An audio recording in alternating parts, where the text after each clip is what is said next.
할렐루야. 아멘.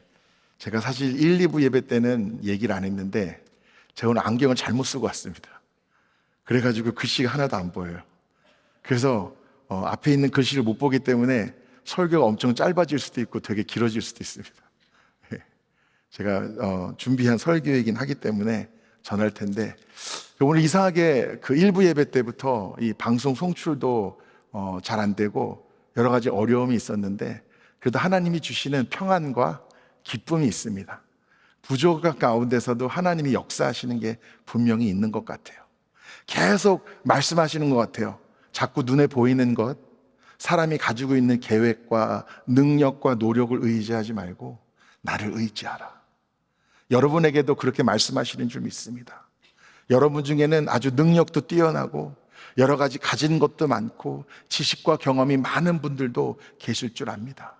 근데 그런 것들이 많을수록 우리가 빠지기 쉬운 함정은 매 삶의 순간순간 하나님을 바라보는 믿음의 눈이 열리지 않고 자꾸 하나님이 내 가운데 일하시도록 나를 내어드리는 것이 아니라 내가 자꾸 뭔가 하려고 발버둥 치기가 너무나 쉬운 것이지요.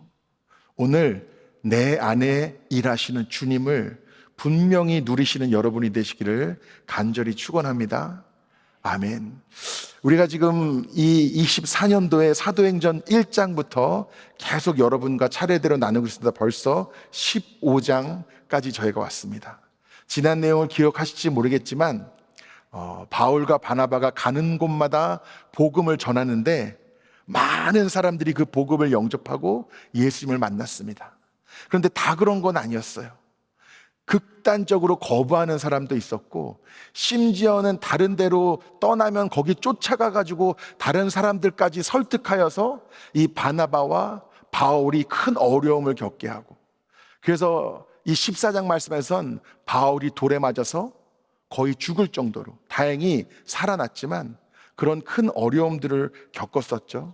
이제는 다시 안디옥으로 돌아와서 처음에 파송받았던 그 형제 자매들에게 그동안 이 이방인들 가운데 하나님이 어떻게 역사하셨는지를 막 나누면서 함께 은혜를 받고 있는데, 이 15장 1절부터 내용을 보면은 좀 다시 상황이 나빠지는 것을 우리가 볼 수 있습니다. 1절에 보면 어떤 사람들이 유대로부터 내려와서 형제들을 가르치되 너희가 모세의 법대로 할례를 받지 아니하면 능히 구원을 받지 못하리라 하니. 자, 지금 바울이랑 바나바랑 계속 이 지역 저 지역을 돌아다니면서 유대인뿐만 아니라 이방인들에게도 복음을 전하니까 특히 이방인들 중에 많은 이들이 이 복음을 영접하였어요. 그리고 한 군데 계속 있는 것이 아니라 또 다음 도시 계속 돌아다녔잖아요. 근데 어떤 사람들이 유대로부터 내려와 가지고 거기다가 뭘 더하는 거예요. 바울과 바나바가 전했던 복음 있지? 근데 한 가지 빠뜨린 게 있었어. 할례도 받아야 돼. 할례도 받고 모세의 모든 율법을 다 지켜 행해야만, 그래야만 구원을 받을 수 있어. 이렇게 전하기 시작한 겁니다. 2절에 보면 바울 및 바나바와 그들 사이에 적지 아니한 다툼과 변론이 일어난지라. 적지 아니한 다툼과 변론이 일어난지라. 무슨 얘기입니까? 점잖게 의견을 나눴다는 뜻일까요? 아, 그렇게 생각하시는군요. 예, 저는 이렇게 생각하는데, 알겠습니다. 예, 이거는 틀린 게 아니라 다른 겁니다. 또 영어로 하면 agree to disagree 그러잖아요, 우리가. 그러니까 우리가 이렇게 다양한 생각을 갖고 있을 수 있군요, 이런 것이 아니고요. 아니, 어디서 그렇게 말도 안 되는 소리를 하냐고 지금 고래고래 소리도 지르고 막 흥분하고 정색하고 그러는 거예요. 여러분, 우리 교회에서 싸우면 됩니까, 안 됩니까? 안 되죠. 목소리 막 높이고 그러면 됩니까, 안 됩니까? 안 되죠, 안 되죠. 그런데 지금 이 상황은 그렇게 단순한 문제만은 아니에요. 바울과 바나바가 미성숙하여서 그냥 시도 때도 없이 막 큰 소리를 치는 게 아니라, 우리가 이 신앙의 공동체 안에도 다양성은 분명히 존재해야 되는데 한편으로는 타협할 수 없는 믿음의 중요한 부분들이 또 있는 거거든요. 예를 들어서 우리가 예수 그리스도 없이 구원받을 수 있습니까? 예수 그리스도를 통하지 않고 구원받을 수 있어요? 없잖아요. 아니면 우리의 노력과 공로로 구원을 받는 겁니까? 아니잖아요. 우리는 오직 하나님의 은혜, 예수 그리스도께서 주시는 은혜를 우리가 받아들이면 구원을 받는 거예요. 그렇게 믿으십니까? 예수 그리스도께서 십자가에 피 흘리고 고통당하고 죽는 거는 우리를 대신해서 다 해주셨고, 그 선물을 우리가 받아들이기만 하면 구원받는 거예요. 근데 거기다가 할례도 받아야 되고 모세의 율법도 지켜야 되고. 여러분, 구원을 못 받는 경우는 한 가지밖에 없어요. 하나님이 주시는 그 선물을 내가 안 받아들이면 못 받는 거예요. 여러분, 항상 이 TV 드라마, 요즘 모르겠는데 한국은 이렇게 드라마가 다 비슷비슷하잖아요. 그러면은 어떤 여자 주인공을 남자들이 좋아해서 막 선물을 주면은 받아들이지 않으면 어떻게 해도 그 선물을 다시 돌려주거나, 아니면 막 심한 경우에는 그냥 버리고 가거나 그러잖아요. 아무리 비싸고 좋은 선물이라도 내가 받아야지 내가 선물을 받은 거지, 안 받으면 아무 소용이 없는 거예요. 그러니까 하나님의 은혜가 아무리 놀라워도 내가 안 받아들이면 누릴 수가 없는 겁니다. 그런데 이 어떤 사람들이라는 분들이 뭐라고 하냐면, 그것만이 아니고 할례도 받아야 되고 율법도 다 지켜야 된다는 거예요. 무슨 얘기냐면 내가 노력을 해서 구원에 이르게 된다는 겁니다. 이것은 절대로 타협할 수 없는 진리예요. 여러분, 누가 노력을 해서 구원을 받습니까? 구원을 내가 따내는 거예요? 무슨 자격증입니까? 졸업장입니까? 절대로 아닌 것이죠. 한편으로는 이해됩니다. 어떤 사람들이 그렇게 했는가 보면은 5절에 바리새파 중에 처음에는 이 교회에 가가지고 바울과 바나바가 그동안 있었던 일들을 막 나누는데, 이제 예루살렘에 가서 결국은 크게 싸우다가 어떻게 하기로 하냐면, 계속 이게 조율이 안 되니까 우리 예루살렘에 가서 사도들에게 결정을 해달라고 하고 이제 예루살렘에 갑니다. 4절에 예루살렘에 이르러 교회와 사도와 장로들에게 영접을 받고 하나님이 자기들과 함께 행하신 모든 일을 말하며, 처음에는 이 사도들과 장로들에게 그동안 어떤 놀라운 일들이 있었는지 얘기를 하는데, 5절에 보면 바리새파 중에 어떤 믿는 사람들이, 그러니까 바리새파 출신이지만 기독교인이죠, 일어나 말하되 이방인에게 할례를 행하고 모세의 율법을 지키라 명하는 것이 마땅하다. 그러니까 지금 정체가 드러난 거예요. 이 유대 기독교인들 중 특히 바리새파 출신 중에는, 바울도 바리새파 출신이었잖아요, 이 할례와 율법을 지키지 않으면 소용이 없다는 거예요. 여러분, 교회 열심히 다니는 분들은 주일 성수 잘 하셔야 됩니다. 아멘입니까? 절대로 교회 빠지면 안 돼요. 우리 교회 잘 다니는 분들 하셔야 되는 거 뭐 있습니까? 주일 성수 하셔야 되고, 헌금 생활 잘 하셔야 돼요. 11조, 감사헌금, 주일헌금, 성교헌금, 헌금도 잘해야 되고, 또 뭐도 잘해야 돼요. 봉사도 잘해야 되고, 헌신도 잘해야 되고, 전도도 잘해야 되고, 선교도 잘해야 되고, 이런 거 다 잘해야지 좋은 크리스찬이잖아요. 맞습니까? 맞아요. 맞는데 문제는 어디에 있냐면, 내가 지금까지 태어나서 한 번도 주일을 빠진 적이 없기 때문에 내가 그것 때문에 당당하고 너무 교만해지면 안 된다는 겁니다. 내가 헌금을 얼마 했기 때문에 교만해지면 안 돼요.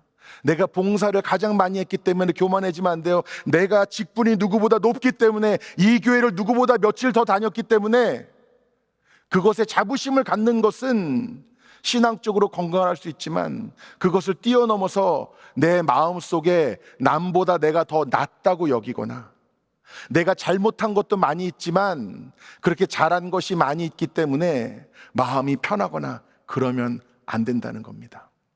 그러니까 주일 출석, 헌금, 봉사, 헌신, 선교, 전도, 이런 것들을 안 해도 된다는 뜻은 절대 아닙니다.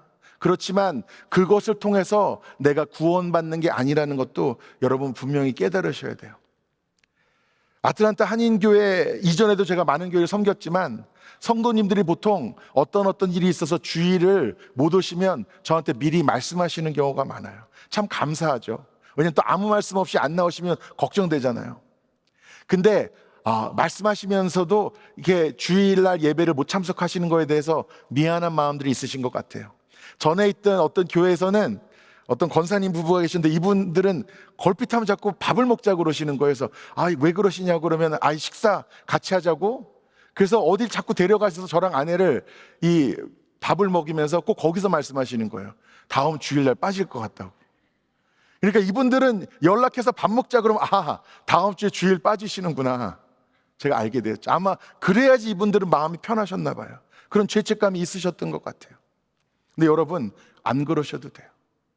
여러분이 주일날 예배의 자리, 물론 우리 목회자들이나 또 다른 믿음의 형제 자매들에게 그런 것들을 미리 상의하시고 알려주시는 건 참 감사한 일이죠. 우리가 안 그러면 걱정하니까. 그렇지만요, 여러분, 주일 성수도 헌금도 헌신도 봉사도 이 모든 것들을 사람의 눈을 의식해서 우리가 하는 것이 아니라 오로지 하나님을 바라보며 하는 것입니다. 아멘입니까? 그러니까 안 해도 된다는 뜻이 아니라 동기가 옳아야 된다는 거예요. 동기가. 그러니까 이런 것들을 하기 때문에 내가 좋은 크리스찬, 믿음이 좋은 사람이다, 이렇게 결론 짓는 것이 아니라 내가 예수 그리스도가 나에게 주신 은혜를 받아들이고 예수님의 사랑이 나한테 부어지다 보니까 어떻게 돼요? 그 사랑이 이제는 나에게서 넘쳐 흘러 다른 누군가를 사랑하게 됩니다. 그러면서 이제는 예수님에게 벌 받을까 봐 두려워서 내가 하는 것이 아니라 주님을 사랑하는 마음으로, 주님을 만날 수 있는 이 귀한 자리인데 내가 어떻게 예배를 빠질 수가 있어? 주님이 나에게 주신 것이 너무나 많은데 어떻게 내가 정성스럽게 예물을 준비하지 않을 수가 있어? 내가 어떻게 주님이 사랑하시는 저 영혼들, 나도 기도하고 은혜 가운데 있다 보니까 다 주님이 사랑하시는 영혼들인데 내가 어떻게 다가가서 주님의 사랑을 전하지 않을 수 있어? 하면서 기쁨이 넘치는 거예요. 동기가 잘못되면 여러분, 교회에서 하는 일 다 부담스러워요.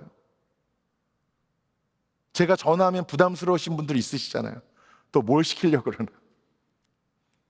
근데 어떤 분들은 저에게 찾아와서 목사님, 제가 뭐 할 일 없나요? 묻는 분들도 있어요. 아시겠지만 지금 저희가 선교를 위한 바자회를 하고 있는데 이번 주에 여선교회가 여러 날을 모아서 오늘 일들을 준비하셨다고 해요.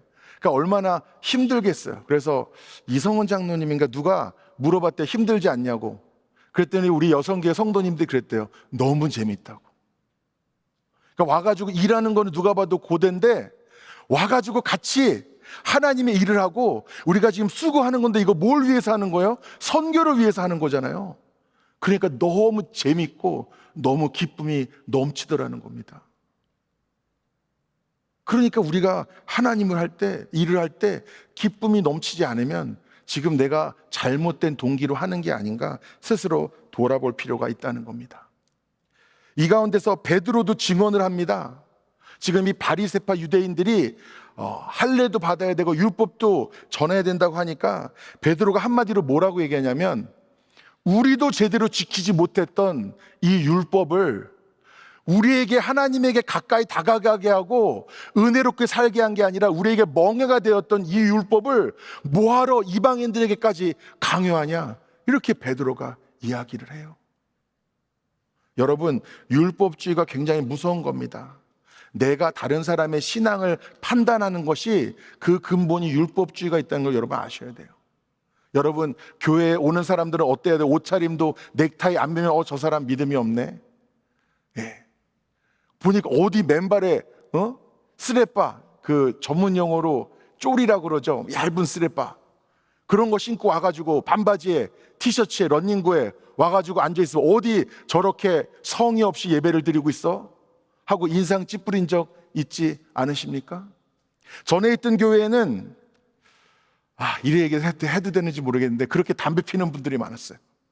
그래가지고 이분들이, 그래도 다행인 거는 교회에서는 안 피시고 예배 전에 피시고 예배 끝나고 인사를 안 하고 자꾸 밖으로 뛰어나가요.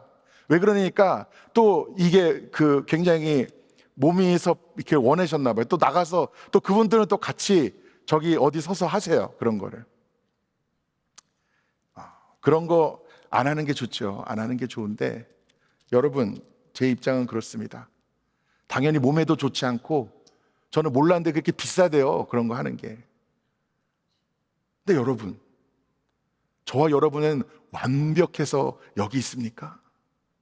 중요한 거는요, 내가 완벽하게 준비돼야 하나님 앞에 나오는 게 아니고, 있는 모습 그대로 내가 하나님 앞에 나오면, 그리고 하나님을 인격적으로 만나면, 거기서 하나님이 나를 계속 만져주시고, 나를 변화시켜 주시고, 선한 길로 인도해 주시는 거예요.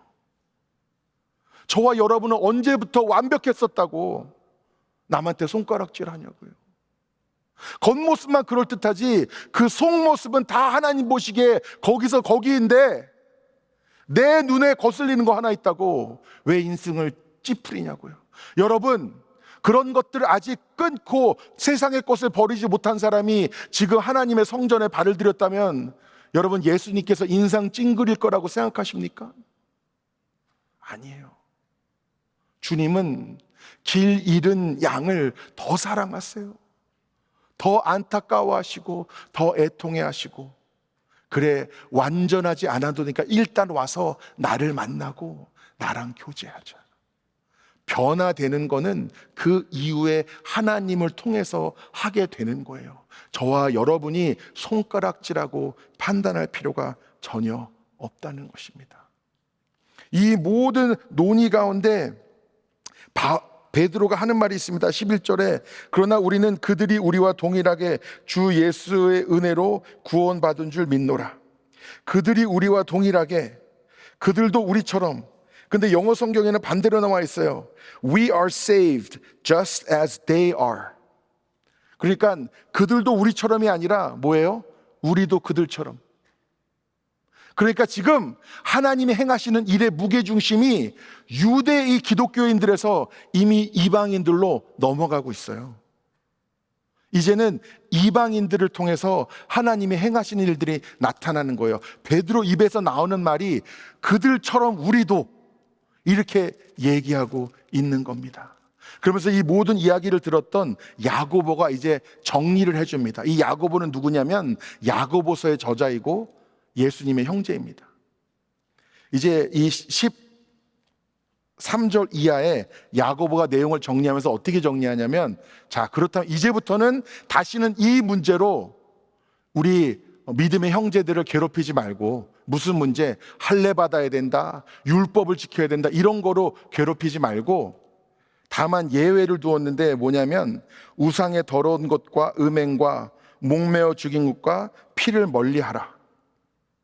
그래가지고 이제 바울과 바나바와 유다와 실라를 통해서 그 서신을 여기저기 전하기도 하고 직접 말로도 전하게 하는 거예요. 그 말씀의 내용이 오늘 저와 여러분이 읽었던 내용이에요. 근데 또 한 가지 이해가 안 되는 게 있을 수 있습니다. 여러분 기억하실지 모르지만 하나님께서 베드로에게 환상을 보여주시면서 부정한 음식을 먹으라고 하셨어요. 베드로가 계속 거절했습니다. 기억나시나요? 왜 거절했습니까? 유대인의 입장에서는 부정한 음식을 먹은 사람을 몸이 스치기만 해도 내가 부정해지는 거예요. 부정한 사람이 여기 만졌는데 내가 만지면 나도 부정해지는 거예요. 그러니까 이방인들은 가까이도 안 갔어요. 어떻게 보면 사람 취급도 안 했습니다.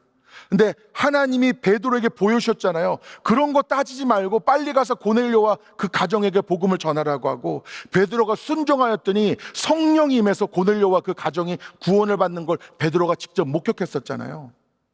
근데 왜 이제 와가지고 뭘 먹으면 되고 안 되고 이런 얘기가 왜 나오는 걸까요? 물론 음행 이런 얘기를 왜 나왔는지 우리가 뭐 헷갈릴 게 없습니다.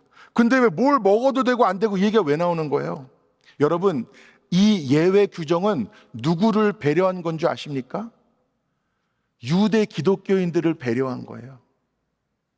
그러니까 지금 이방인들을 위해서 이 추가 조항을 넣은 게 아니라 가뜩이나 지금 유대인들 중에 이 이방인들이 기독교인이 되어서 예수를 믿는 것에 대해서, 그리고 이방의 풍습이 교회에 들어오는 것에 대해서 극도로 예민한 사람들이 있으니 이 정도는 지켜서 불필요한 갈등은 야기하지 말자, 그런 의미를 얘기를 한 거예요.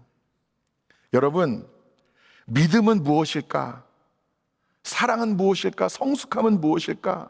제가 오늘 말씀 보면서 많이 고민하게 됩니다.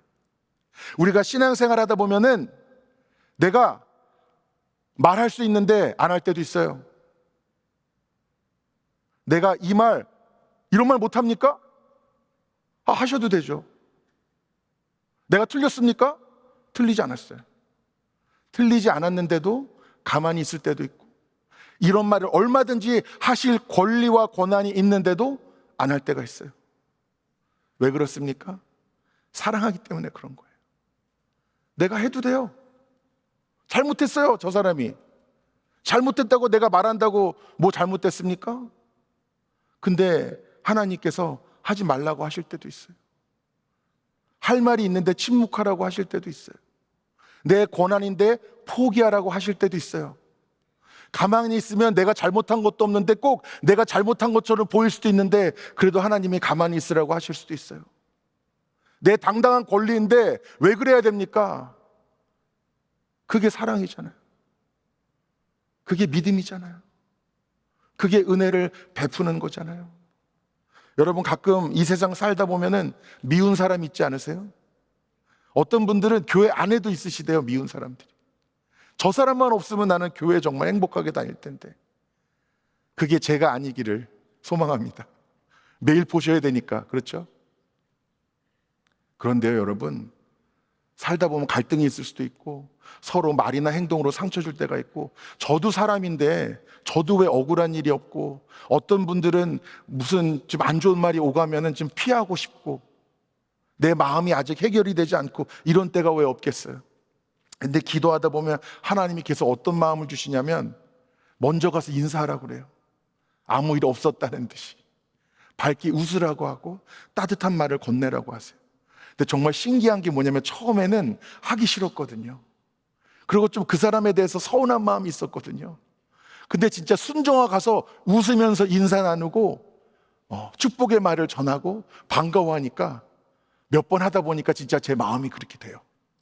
서운했던 것도 사라지고 잘하고 잘못한 것도 더 이상 따지지 않고, 정말 내 마음에 정말 이 형제 자매를 사랑하는 마음이 우러나게 되더라고요. 오늘 말씀은요, 어떻게 보면 타협할 수 없는 신앙의 소신을 지키는 것에 대한 말씀이기도 합니다. 그러나 또 한편으로는 초대교회에서부터 끊임없이 교회 안에서 일어났던 갈등의 문제를 어떻게 해결했는지에 대한 말씀이기도 합니다. 명확하게 정하고 정리할 필요도 있지만 결국에는 끝까지 내가 옳은 것만을 주장했던 것이 아니라 믿음 약한 사람들을 배려하며 내가 할 수 있는데도 안 하고 할 수 있는 말이지만 자제하고, 결국은 어떻게 해서든 믿음 약한 사람들이 하나님에게로 다가올 수 있도록 돕고 격려하는 것이 믿음의 길이 아니었나라는 생각이 듭니다. 여러분, 결국은요, 믿음이 성숙한 사람이 양보하게 되더라고요. 믿음이 성숙한 사람이 섬기게 되고 맞춰주게 되더라고요.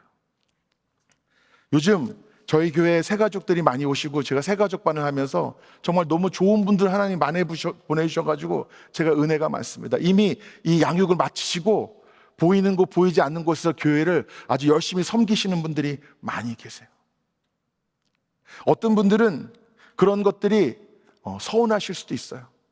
내가 이 교회를 몇십 년을 다녔는데 어디 교회에 온 지 1년밖에 안 된 사람이 저렇게 설쳐?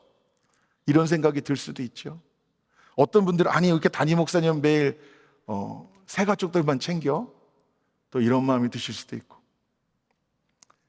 그러나 여러분, 우리의 미래는요, 물론 우리 자녀들에게도 있고 젊은 세대에게도 있지만 교회의 정체성은 끊임없이 새로운 사람들을 주님에게 인도하는 것이 우리의 존재 이유입니다.